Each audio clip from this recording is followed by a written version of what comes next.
Hello, my name is Ray Ojeda. I am in my last class of this Master's in Adult Education.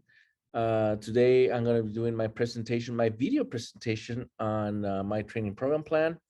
I've created a document in Microsoft Word, and also there's a PowerPoint that goes along with it. But this is my video presentation of that presentation. After this, I hope you criticize my video and my plan. All criticism is accepted. It's all good. Whether it's good or bad, to me, it's good because if it's good, I'm doing something right, and if it's wrong, uh, I can see what I can do to make it better. So, with that said, hopefully my presentation is good.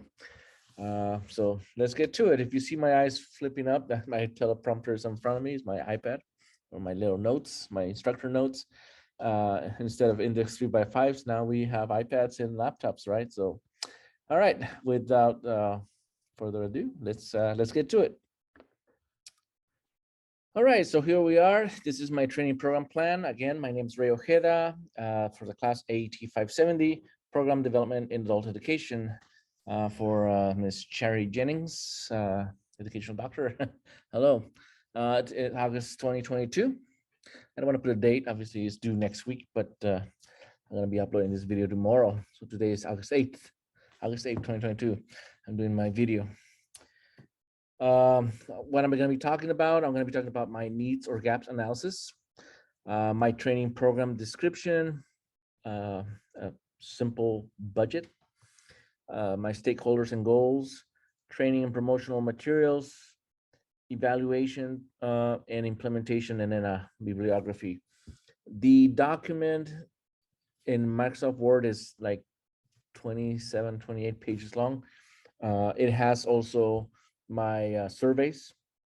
Those will not be included in the this PowerPoint because obviously, there's no need to put them in here. So all my surveys and my conclusion for the surveys and all that stuff I did, I did a sample of with other instructors at the place where I work.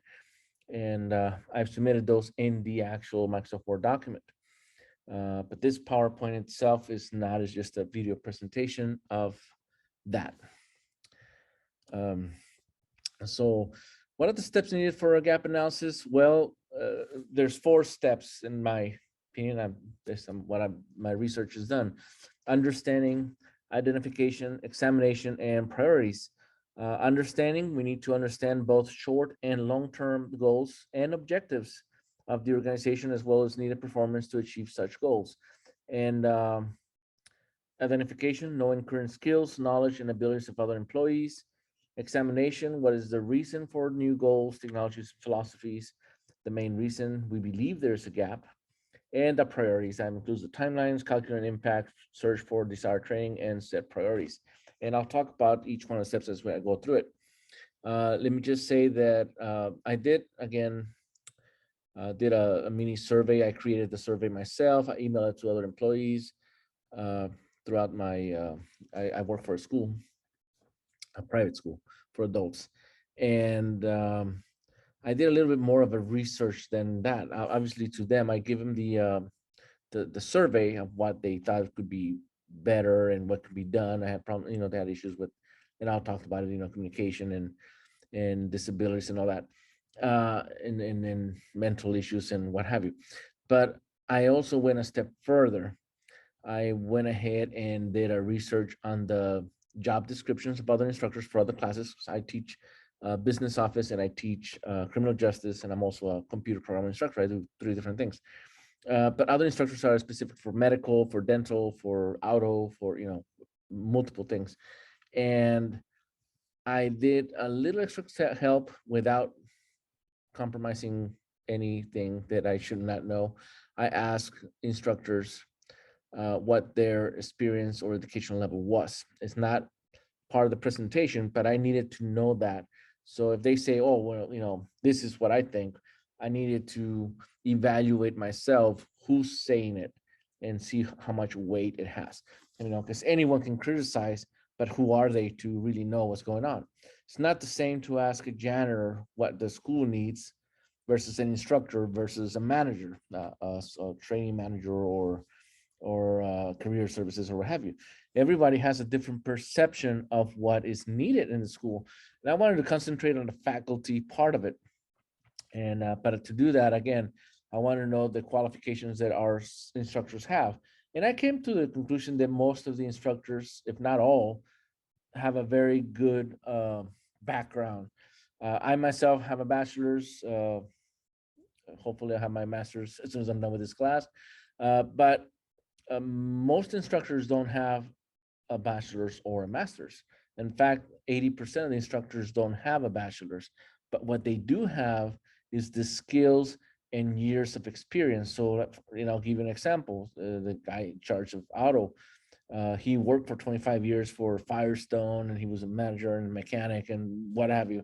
Well, he has all the qualifications. I mean, I bow to this guy as far as knowing the stuff for auto, but he has no bachelor's, so he has a high school diploma. But we can't jump into conclusions for that. The guy is really knowledgeable of his stuff because he worked 25 years in the field. So we have to acknowledge that. Now, not everything is a paper, it's also experience and so on. So to me that was a part of the understanding what we have and what they thought, and then identifying the skills and all that. That was my part of the research in the background to see if what they were saying was really what it was, or is that perception, because the perception can be different than reality. For many, perception can be, maybe there's favoritism to an instructor, when the reality that is that's all they saw, but in reality they're not seeing all the accomplishments of this instructor. See, there's a perception and there's a reality, and I want to make sure not to fall into that error. Then examination, and then my priorities or my timelines. Because I decided to work on a yearly budget, on a fiscal year budget, my presentation will be uh, done that way. I can say that there will be no timeline, except the timeline is the fiscal year, which is July 1st through June 30. They're using the same fiscal year as the state of California. And I live in California, in the San Diego area. So, but I'm familiar with budgets and I'm familiar with fiscal years. I mean, I worked 25 years for law enforcement, and I was a manager there. So I've worked with fiscal years and calendar years and budgets and all that before, and I'm aware of timelines and goals and objectives and all that. But I needed to adjust it down to what I'm doing currently here at this school where I'm teaching. So hopefully that worked. So the study, now that we have identified these 4 steps, let's analyze my current organization's needs analysis. To do this, I asked a sample of 10 instructors at the school I work for to identify what they thought was needed for our institution to succeed. Instead of a survey, I asked their input and made my notes, and here's what I concluded. And before I go on, again, the study is based on these 10 instructors. It's a sample. There's a total of 34 instructors here. But I also went ahead and asked career services, register, finance, and a janitor. I asked everyone. Those are not part of the study. I just wanted to see what they see, because I believe that I needed to see the whole picture. When I work at the police department, I started from the bottom like a peon, like everyone else, but like a pawn. But as I went up the ranks, I remember when I became a supervisor, they told me, your duties are going to be to evaluate, personnel on a day-to-day basis, do evaluations and what have you. Then I became a manager many years later, and the priorities changed. I wasn't no longer going to be doing evaluations. Now I was going to be doing interviews for job interviews and all that, but it had nothing to do with it. It was actually budgets and seeing the overall picture. And I remember one of my mentors, a commander, said, you have a vision like this. A vision like this. The supervisor has a vision like this, and a manager has a vision like this, and above us there's someone who has a bigger, wider vision. The higher you up in the company, the wider the vision. You're not just looking at one piece of the puzzle, you're looking at all of them. And that's what I wanted to do, because I've done that myself. I wanted to see, I wanted to hear from others, even though they were not going to be part of the study. I wanted to see how much of that is only to education or for the entire organization. Do we have a communication problem with the instructors, or do we have a communication problem with administration? There's a big difference. So again, I was trying to get the whole picture, so I did that. Those studies on those other employees are not part of this, but I did consider them working on this. I want to have a better picture of what I was working with. Faculty, this is what the conclusions that I came up with after reading their input. There's space for improvement, as there always is, obviously. But one of the biggest things that I saw, was mental issues are a priority. Curriculums needed to be updated, some of them, not all of them. Special education structures are needed. Morale is low in some areas, and there's lack of communication. I'll go over each one. Space for improvement, that one is a given. There's always space for improvement anywhere. I don't care what university, college, high school, kindergarten. There's always space for improvement because we're in a dynamic world. Just by logic, we can always improve ourselves. We can improve for our environment, what we offer, technology, you name it. There's always space for improvement. Uh, some people say in math it's always the same. 2 + 2 is 4, has been for 1,000 years, and it will be 1,000 years from today. But how we calculate that may differ. I remember when I was a child and throughout the years, my kids and all that, and how we teach now, and here we are doing this video presentation. I mean, things have changed a lot, and they will continue to improve and be better resources to make education better, right? Mental issues. I'm gonna say a good 35 to 40% of the people here have PTSD because we have a contract with the military, and when they have the GI Bill or what, I don't know, they call them VA, but these are veterans. They have some kind of issue and they come in, and they're not nuts or anything like that. Obviously, they're smart people. But what I'm saying is they have PTSD. Some have other mental issues. Some have depression, all that, and they control it. They deal with it, whether with coping skills, medicine. I don't know. I don't dig into that. It's not my job to do that. But many of them do end up in the office here, across from mine, asking for assistance because they can't handle the workload. They have problems with what they're doing. They can't concentrate. You name it, 1,000 things. Stress is up. You name it. And so mental issue is a priority. Curriculum needed to be updated. That myself, I have a problem. I had myself as one of those that mentioned that as well. Uh, I teach criminal justice because I work in law enforcement for 25 years. I teach business applications administration because I have a bachelor's in business, and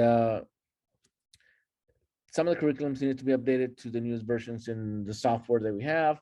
Some of the techniques used, I noticed, for example, some of the videos that they mentioned in the curriculum for criminal justice are outdated. They're back from the Patriot Act and all that 20 years ago.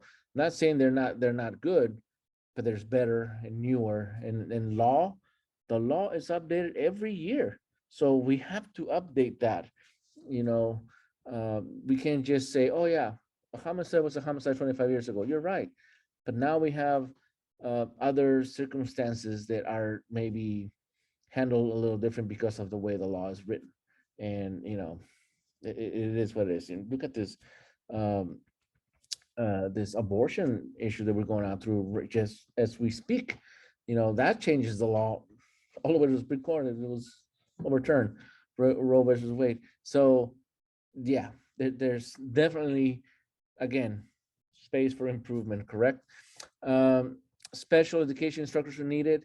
I don't know if special education instructors were needed per se because we're not a public school, so we don't handle IEPs, individualized education programs, and we don't have to. Although we will do accommodations, for students uh, on a per needed basis, but not IEPs.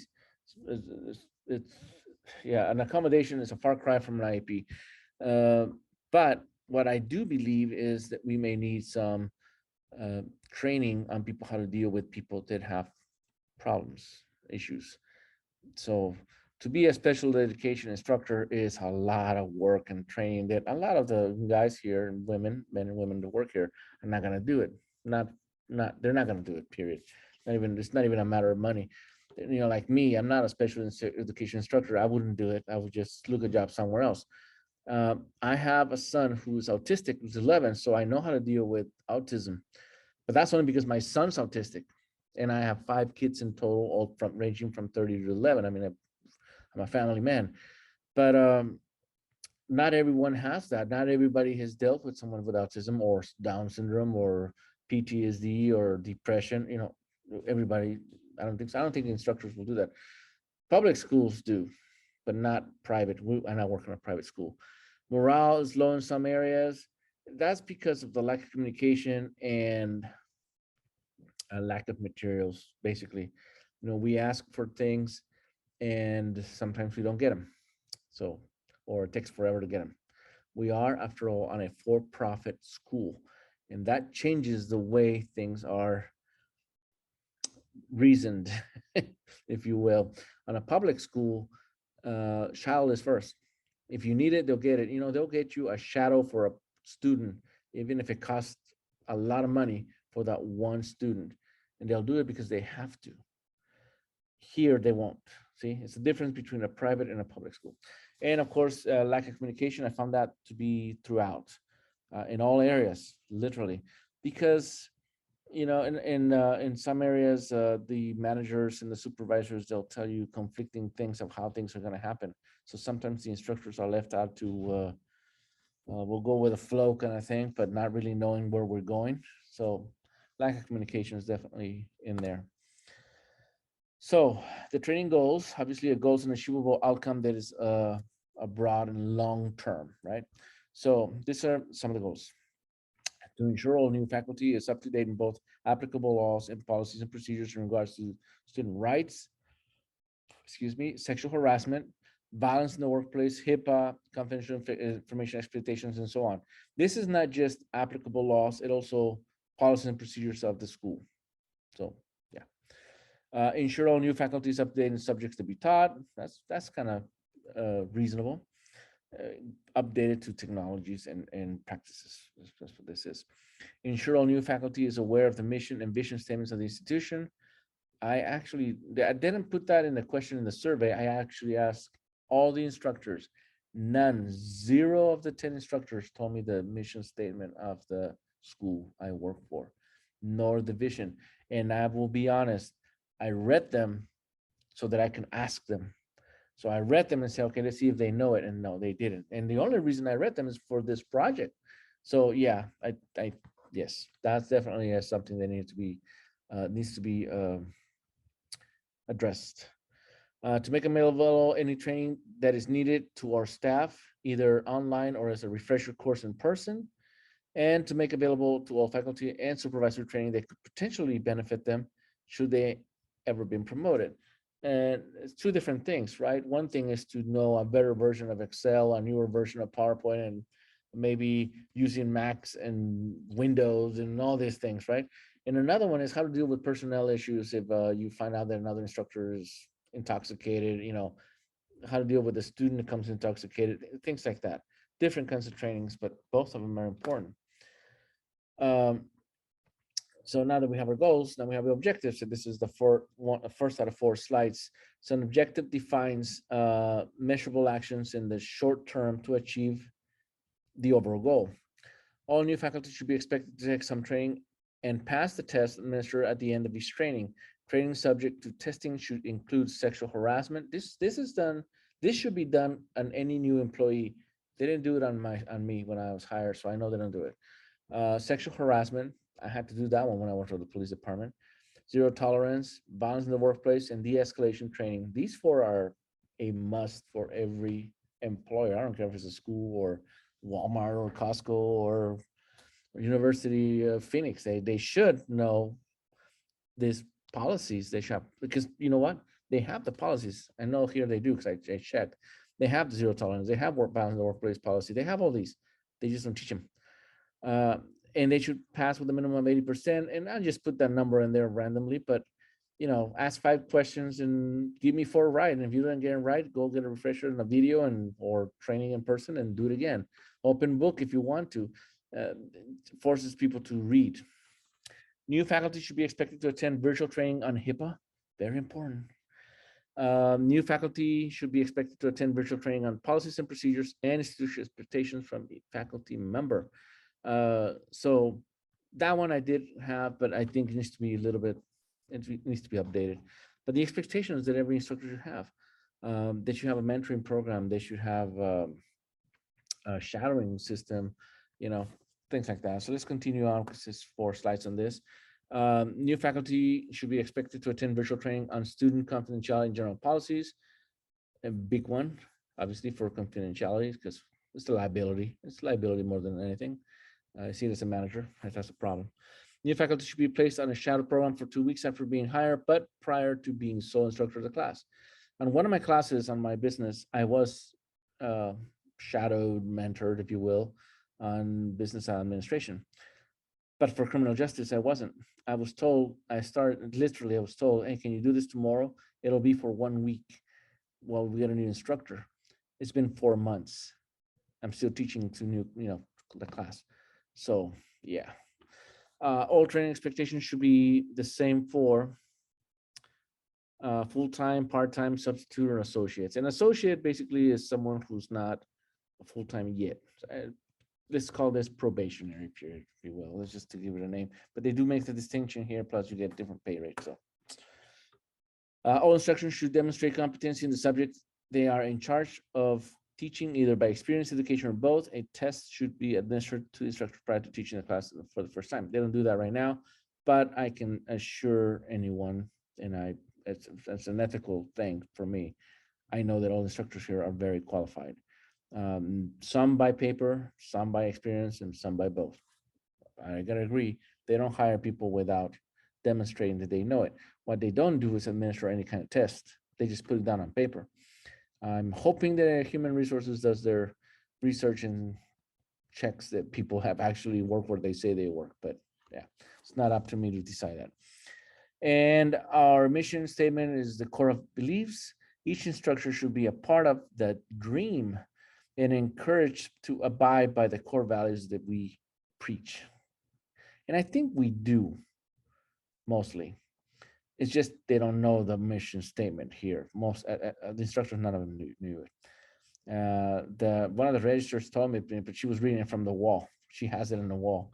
If she was reading it, she didn't even memorize it. So, not to criticize, it's just I thought it was funny. And our vision statement represent our strategic plan for both short and long term. That is what we want to accomplish and encourage all faculty to be part of that vision. And I know many people have a vision statement, and that's the vision they have for the rest of their lives. I come from the 25 years in working for government and public, and our vision changed. Why? Because it was changing, adapting to, and making sure that our plan was included and continuously evolving. So that's the reason I put it that way. And finally, for all current faculty, it is necessary from time to time to refresh some values, update the vision statements mentioned, encourage them to get knowledge and trends, especially in the technological trends, because obviously technology is changing all the time. And there's no exception to, I mean, talk vehicles, talk electricity, talk medicine. There's always a new gadget, a new way of doing things, a new, there's always new things. So it's not just computers, it's in every field. And one main goal is to prepare the current faculty and staff for promotions. As such, it is one of the main objectives to offer that training to anyone, to either those who are required as by a supervisor or can be used for a potential supervisor in their new role. This includes, but it's not limited, it's just a beginning list: supervisory tools, personnel management, project management, timelines and personnel scheduling, HIPAA training, basic law for educational institutions, and other as required. This list obviously should change. It's not, but it should change depending on the needs, depending on your up the rank. Some people want to be a teacher all the rest of their life and never change. It's just an side job because they have another job or they're retired. Some others want to go up the chain of command. Either way is fine. Training objectives continued. The scope of training, this is from Shan. He's under my bibliography. Scope of training depends upon the categories of employees to be trained, as well as as well as we all know, that training is a continuous process and not only needed for the newly selected personnel, but also the existing personnel at all levels of the organization. Very true. The training program is designed with the faculty as a whole in mind. All faculty should take advantage of the training offered to them to ensure that we always have the best instructors, so it's for their own. We need to ensure that we are knowledgeable in the most recent technologies and trends and to be prepared for the curriculum being offered in the various fields. And we need to make sure that the new hires are at the same or higher standards of our institution. At the same time, we need to ensure institution meets all the requirements set forth by accrediting organization because we are accredited by someone else. I think it's ASSET. I believe it's ASSET. And for our particular area, because our school is nationwide from Florida and Texas and Georgia, and I'm in California, I'm in San Diego area. And so we're different certifications depending on the location. But the employees should follow the values of the organization. At the same time, we set the values of organization. If all the employees, including myself, we set high standards, the school will have high standards. That's the way I believe it. Um, right or wrong, I'm not going to change my belief on that. Personally, I try to do the best I can, and I believe those that I know as well. So, and we make our school we're very successful, by the way. So I think that we're doing a good job. Continuing with that, we need to offer or have available online training to our instructors. They can access 24/7 on demand video. And I'm not talking YouTube videos. They could be YouTube videos, but it can be on our internet videos made specifically for us. It could be, or it could be something that's already made. We just buy them because they sell them already. A considerable percentage of our students have some kind of mental issue ranging from ADD, PTSD, ID, or other mental issues, and depression, a lot of depression. This requires our faculty to be prepared to deal with such students in the current manner. And again, I don't really think special education. We don't handle anyone below the age of 18. So we don't need to do that. But we do need some de-escalation, support, empathy as a priority to institution. And we encourage all our faculty to be prepared to deal with this specialty. And now that does require training. Teach people that we care for them. Not we don't see dollar signs in them, but we actually care for them and their future. So, and every instructor should be placed on a path of continuous self-improvement planned by his or her supervisor. Each instructor needs to adhere to the goals of the institution and be empowered and should be accountable for the objectives set forth for them. And basically, even if your goal is to become a part-time instructor for the next 10 years while you retire or supplement your income, that's fine. There's nothing wrong with that. You still need to improve yourself. And what better way than to improve something that's kind of maybe give you more money or just become a better instructor. Maybe you yourself become a mentor or, for someone else. So definitely. So proposed training budget. No plan of any kind can be successful without careful planning of its budget. On a private education institution, a budget is carefully viewed because of its small. If it's too small, it won't make a difference on the outcome. And if it's too big, it will cut into the profits. And so this proposed training budget has been calculated having the needs in place, carefully acknowledging the goals and objectives of the plan, and ensuring that the institution see a value added directly influenced by the expenditures proposed. Again, if it's too big of the budget, they'll say no. No, they're going to say no. But if it's too low, they're going to say, well, it's not going to make any impact. It's going to make any difference. So we have to be very careful with it, a careful balance. So this is my proposed budget. My personnel that was be affected will be instructors, associate instructors, and the instructors. And then we have, the quantity is at 18 instructors per shift. 18, and we plan to go to 19 for the second quarter. I'm only including half the instructors. And then here I have the personnel cost, including benefits at 1.5 times the average pay rate times 24-hour classes. And it was at $8,100 per quarter. And the reason I did it for quarter, not by month, is because we should have the flexibility of, training some instructors in one month and then another one's in another month. So it won't be a huge impact all in 1 month, our fiscal year starts in July, so we'll go ahead with $100,000 worth of expenses. And then what about the rest of the year? It's going to look bad. So we need to calculate it evenly. And that's something I learned at the police department. Materials required for training, they're actually low because most of it will be online or in person. Licensing for required software, now that's included, and then miscellaneous training costs. Uh, Most of the training will be done by either in-house, for example, if we want someone to be, we put a class in Excel and PowerPoint, we use our own instructors in our own, all it's going to cost us is the overtime for the instructor and some donuts, literally. And we would pay every instructor that would come in if it's off hours, so if we're doing the training on a Saturday, we pay them the overtime. Uh, but if it's in a regular day, we wouldn't have to, right? So yeah, we have to work with that. That's an HR thing. Uh, so the allotted training budget per quarter is 12,000 or 48,000 for the whole year. Again, I'm using the low end budget. It's just a sample budget. And this is by category: personnel, extended staff, materials, technical support is not, it's included with licensing, which it is, because we are a Dell shop, so we don't have to deal with that. We are a Microsoft shop, so we don't have to. Most of the stuff is done already paid, prepaid ahead of time. There's no traveling because we don't intend to send instructors anywhere to be trained. Everything will be in-house. And if it has to be somewhere else, it will be it will be over online. So yeah. And of course, there's no additional cost of facilities. That's already included in the current facilities that we have. Stakeholders. So the stakeholders that we have for this training is the current instructors, new instructors, substitute, management, staff, finance, the registrar, career services, admissions, and new and miscellaneous employees.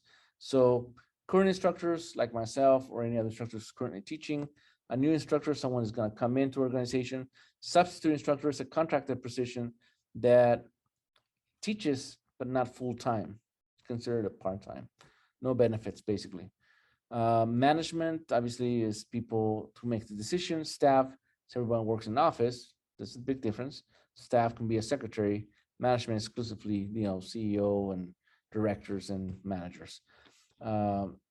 Registrar, obviously, those are the people that bring register the people, do all the paperwork with the students.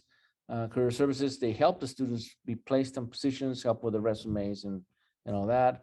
Admissions is the people who go and solicit students because we are private. And of course, new employees and miscellaneous, that will be janitors and everyone else is not already in a category. With that said, here is my matrix. Each position in our institution is assigned to a position on a stakeholders chart. Each goal has been represented in the matrix, and the cross of each row in the column determines if the stakeholder should participate on that particular goal. So up-to-date goals, new faculty goals, my mission, the goals that I mentioned before, training, availability, and supervisory goals. And then here I have my positions. And if they have a check mark, that means that that position could take advantage of that training. Substitute instructors don't need to have a new faculty goal. Staff should be able to be up to date, but they don't need a new faculty goal. In fact, the only new faculty goal is for the new instructors. But on training availability goals, some do and some don't. So that's my matrix right here. I'm not going to explain it all, but basically everyone is represented in this chart. This is the logo that I come up with. I made it up myself. Invest in your future, training your way. It was my first ever made up logo, and I came up with this with my wife, and she helped me out. I'll give her credit for that. She came out with the invest in your future, and I came up training your way. So 50-50 on that. She's one of my biggest supporter on this. So this is our little logo. And of course we have this guy teaching, this is the logo that we will use on all of our training program, if you will. So invest in your future, training your way. The purpose of the slogan is to stand out as an easy way to invest in your future. It says it right there, invest in your future. It's catchy. It gives the intended audience, mostly faculty, but not limited to them, a glimpse of to what can be achieved with a little of time investment and full institution backing. Why I say that? Because they won't have to pay for the training. If someone wants to, it doesn't matter. The guy from auto or electrical say, you know what, I want to learn how to use Excel. Let's put them in a class in Excel. Let's offer the class ourselves and do it. And we'll pay you for learning, because we know that you will use it. Potentially, you can help a student. That is already an investment. You know, you can potentially help a student in something that we teach somewhere else, or maybe convince them to go somewhere else or in a better education program for that particular student, etc. So the benefits of the program will have a closer relationship with the institution, learn new things and explore new trends, possible promotions, become more familiar with policies and procedures, adapt better to upcoming changes, adapt better to, critical thinking, big ones, critical thinking, better performance and easier to achieve your individual goals, self-esteem, more opportunities, and paid training. I mean, the benefits are everywhere. This is just great. Training opportunities should be available on a monthly basis. It is the responsibility of the Human Resource Department via the training division to announce all available training as it becomes available. Additionally, all training opportunities should be announced via the monthly staff report. Instructors are encouraged to enlist in the text messaging service, and electronic mail should also be sent to all employees advertising all training opportunities. We already have email that has groups, like all faculty group, all employees group. I'm a member of multiple groups. A group for the things that I teach, the ones for all the instructors, the ones for all the staff, so on and so on, so forth. But you can optionally, we don't have it now. This is obviously something I'm promoting. Uh, we can have text messages.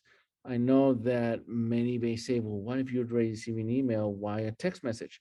Well, because I was thinking on different generations.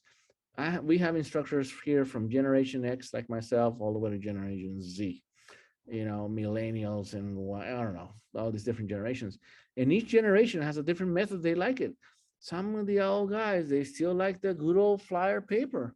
That's the way they are, and they're not going to change. They'll still get emails. They don't care too much for them. On the other hand, we have guys that all they do is email. If it's not an email or text, it's not official. Apparently, it's not in the Bible or something. I don't know. So we need to accommodate for all. It is a responsibility of human resources to accommodate for everyone. So yeah, we need to do that. So program evaluation. The program evaluation is basically the collection of information, feedback. They will help you determine if your plan is effective or not. And does it have to be modified in any way? This also helps us ensure that employees, in this case faculty, have a better understanding of what you want from them and the expectations you have as an institution. The benefits of a program evaluation: discovering loopholes. Um, in this case, loopholes in courses. Is the quality of employees the required one? Are there any issues that come up addressed adequately and all that? Money savings. We're getting to a good return for our investment. We can see if we're wasting money and where, or do we need to spend money in other areas, etc. And improve the training. Can we make the training more effective? Obviously, we would use the Kirkpatrick's 4-level training evaluation: reaction, learning, impact, and results. Did the learners enjoy the training? Satisfaction level, expectations met, new information, quality of the training. Was the training useful? Then we go to the learning part. Did the training transfer occur? How much was learned? And quizzes before and after to compare. Simple quizzes. We're not doing NASA engineers here. Impact. Did the training change the behavior? Did employees change behavior? How much, if any? Feedback. And this is, and I've been concentrating on like tools for software or hardware that can be used in like electricity or mechanics or HVAC, which is heating and air conditioning. But what if it was a sexual harassment class? What if someone accused an instructor of sexual harassment, a student? Well, it should be dealt with, and let's say it was or it wasn't. I'm not going to go over the outcome of that, but regardless, maybe that is a good time to say, well, maybe we need to put a class on sexual harassment, so we know what cannot, or how can we, etc. So yeah, and of course, results. Did the training influence performance? Was the goal achieved? An evaluation and the impact. So the qualitative evaluation. A feedback form will be given to all trainees prior to a class, where we ask the expectation of the training, And maybe in there we would ask like, what do you currently know? It's in Excel. I use that as an example. What do you know? What do you know what Excel is? What do you think Excel can help you with? Simple things. Like I said, we're not doing engineers on this class. And then we would do it after the class. Like, what did you learn? What was the most impact did you get out of it? Things like that, we evaluate. A small narrative describing the trainings received will be asked for, feedback forms, and evaluation also to the instructor. Did the instructor, fulfill the goals? Was the instructor helpful? Feedback will also be required from the instructor as well. Then quantitative evaluation, a small quiz will be given prior to class, probably part of the same quiz. Participation from students, trainees, and another one after the class. Improvements and the lack thereof will be measured. We have to measure improvement to see if the class was successful or not.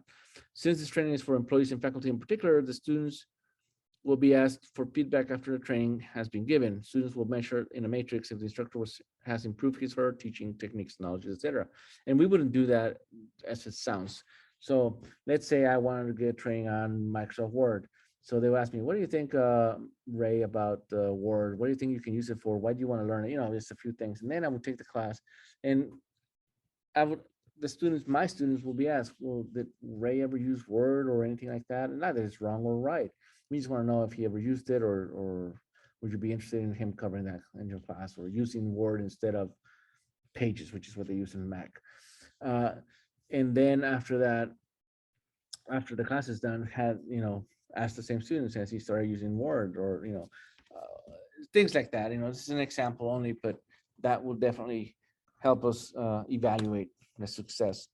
Now, for the employees who voluntarily enroll in text messaging, these are sample text messages. Alert, new training opportunity. HR is having a sexual harassment training on August 16. Please reply with why. If they were to do that, then more information will be sent to their phone, along with a click here link to a website or something, right? To enroll, or free enrollment, obviously. Alert, new training opportunity. Updated nepotism training. A lot of people don't know what nepotism is. I have to explain that to the instructor. I couldn't believe it.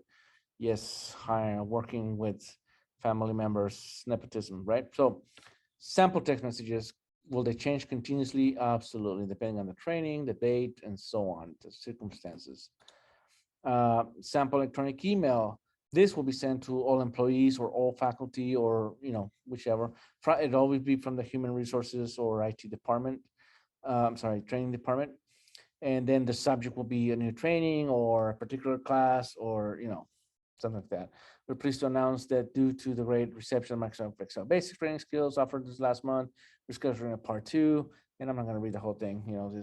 It's a sample email, electronic email that will be sent. Obviously, human resources will be overseeing the training department that will be doing this either monthly on the monthly newsletter that we all get, or as needed, depending if suddenly they approve the powers to be approved new training, or the demand request a new training, and so on. Here's a sample trifold. This will be placed outside the human resources in the box there, so people pick it up.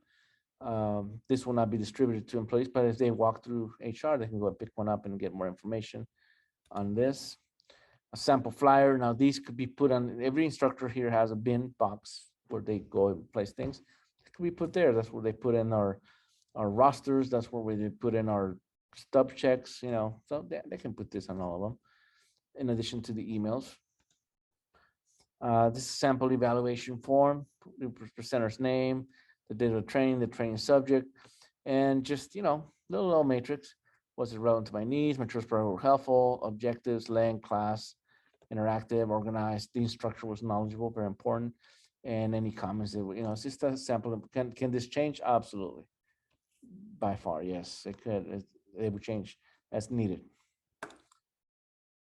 And this is research that I've done from Adams, Beach. I hope I'm saying that. Beach, Bloom, Caffarella, Shand, Hoover, Redzik, and Robertson. The Microsoft Word document that will be uploaded along with this video has also more information on what I just did. I hope you like my presentation. And this is the end.